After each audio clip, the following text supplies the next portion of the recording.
Social मीडियावर सतत काही ना काही व्हायरल होत असते। या डिजिटल काळात सगळ्यांकडे स्मार्टफोन असल्यानं लोक कुठेही काही अतरंगी, अजब आणि चुकीचे घडताना दिसले की सोशल मीडियावर शेअर करतात।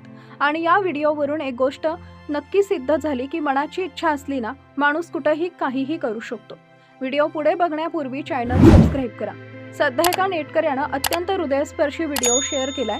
यातून इच्छा तिथं मार्ग, जिद्द आणि चिकाटीच्या जोरावर कोणत्याही परिस्थितीवर मात करता येते याचा प्रत्यय आलाय। हा व्हिडिओ चेन्नईतील असून एक मुलगी रस्त्यावर अभ्यास करताना दिसते। तिथे बाजूलाच तिची आई फुलं विकतीये। अलीकडे अनेक मुलांना अभ्यासासाठी सर्व प्रकारच्या सुविधा उपलब्ध असतात। एसी रूम, स्मार्टफोन, लॅपटॉप, ढिगभर पुस्तकं, आरामदायी खुर्ची, अभ्यासासाठी स्वतःची खोली असेल, पण तरीही सतत त्यांच्याकडे काही नसल्याची किरकिर करत राहतात। तर दुसरीकडे अनेक मुलांकडे 2 वेळच्या खायचेही वांदे असतात। अशा परिस्थितीत ही मुलं अडचणींवर मात करत जिद्द आणि चिकाटीच्या जोरावर चांगला अभ्यास करून भरभरून यश मिळवतात।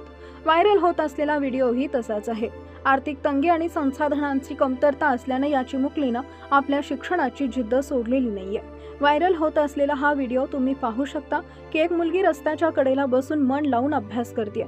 आजूबाजूला वाहनांची एजा सुरू आहे, गाड्यांच्या हॉर्नचा गोंधळ आहे, पण तिचं संपूर्ण लक्ष तिच्या पुस्तकात आहे। तिथंच बाजूला तिची आई स्टूलवर बसून फुलं विकताना दिसतेय।